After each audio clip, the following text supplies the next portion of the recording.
Joint ডাইৰেক্টৰৰ নিৰ্দেশ মৰ্মে আজি আমি বঙাইগাঁও মেডিকেল কলেজ হস্পিটেলত আমি আজি যোনটো ফায়াৰ এৱাৰনেছ আৰু ফায়াৰ ছেফটিৰ মক ড্ৰিল যোনটো আয়োজন কৰা হ'ল।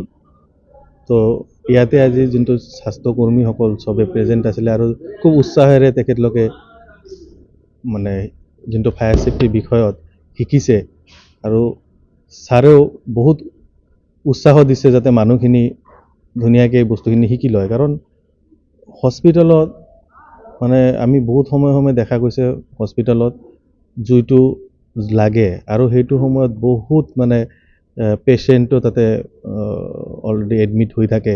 তো পেচেণ্টখিনি বহুতে নিজে যে আহি যাব তেনেকৈ সুবিধা নাথাকে। তো সেই মানুহখিনিক কেনেকৈ আমি ৰেস্কিউ কৰিম সেই টেকনিকখিনি তেখেতলোকৰ লগত আমি ডিছকাছ কৰিলোঁ আৰু তেখেতলোকে ধুনীয়াকৈ শিকিছে। আশা কৰোঁ তেখেতে নিজৰ যিবিলাক চেণ্টাৰ আছে, কাৰণ সবখিনি চেণ্টাৰৰ পৰা 1-2জনকৈ কৰ্মী আহিছে, তেখেতলোকে আজি শিকি কিনে যোনটো গৈছে তেখেতলোকে নিজৰ চেণ্টাৰত যাই কিনে মক ড্ৰিল আৰু এৱাৰনেছ প্ৰগ্ৰাম যাতে তেখেতলোকে দ্বাৰা যিখিনি কৰ্মী তাতে ৰৈ গৈছে সেইখিনি মানুহক যাতে শিকায় আৰু চবে যাতে শিকে। আৰু যোনটো ফায়াৰ ছেফটিটো যে কোনোবা এটা ছেক্টৰৰ কাৰণে তেনেকুৱা নহয়, চবৰ কাৰণে ইম্পৰ্টেণ্ট। কাৰণ যোনটো জুই চবৰ ঘৰতে আমি বিভিন্ন সময়ত ৰাতিপুৱাৰ পৰা ৰাতিলৈকে ইউজ কৰোঁ।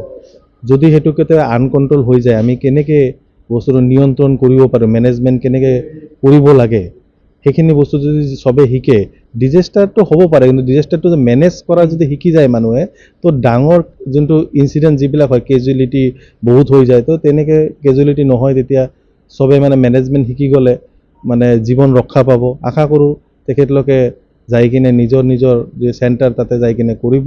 আৰু তেনেকুৱা যদি কেতিয়াবা ইনচিডেণ্ট হয় যাতে পেনিক নহয়, ফায়াৰ এক্সটিংগুইচাৰ বা যিখিনি এক্সিষ্টিং ফায়াৰ ফাইটিং ইকুইপমেণ্ট লগোৱা থাকে সেইখিনি যাতে ব্যৱহাৰ কৰিব পাৰে আৰু যাতে মানুহখিনি সুৰক্ষা কৰিব পাৰে যাতে।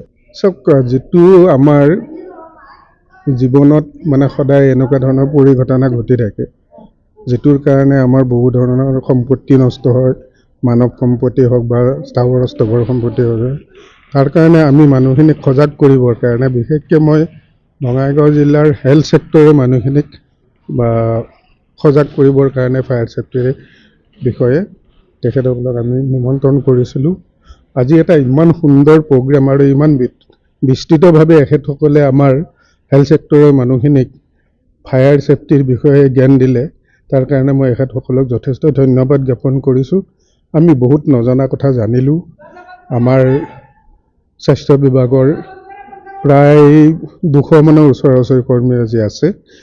তেখেতসকলক আমি সজাগ কৰি তুলিছোঁ যাতে তেখেতসকলে নিজৰ লেভেলত গৈ আৰু বাকীবিলাকক সজাগ কৰি এনেই ডিজাষ্টাৰৰ পৰা মানে ফায়াৰে হওক বা বাকী ডিজাষ্টাৰৰ পৰা কেনেকৈ মানুহক ৰক্ষা কৰিব পাৰি সেই বিষয়ে আজি ভালকৈ জানি গ'ল আৰু শিকাই বুজাই মানুহক মাজত এটা ডাঙৰ সজাগতা সৃষ্টি কৰিব। আৰু ই আমাৰ দৈনন্দিন জীৱনত বা স্বাস্থ্য বিভাগৰ হস্পিটেলবিলাকত হোৱা পৰিঘটনাবিলাককো ৰক্ষা কৰিব। বিশেষকৈ আজিৰ প্ৰগ্ৰেমটোত মই চক্ৰৱৰ্তী ডাঙৰীয়াক বিশেষ ধন্যবাদ দিছোঁ, তেওঁৰ গ্ৰুপটোক বিশেষ ধন্যবাদ দিছোঁ আৰু তেখেতক বিতংভাৱে আপোনালোকক অকণমান বিস্তৃতভাৱে ক'বৰ কাৰণে মই অনুৰোধ কৰিছোঁ।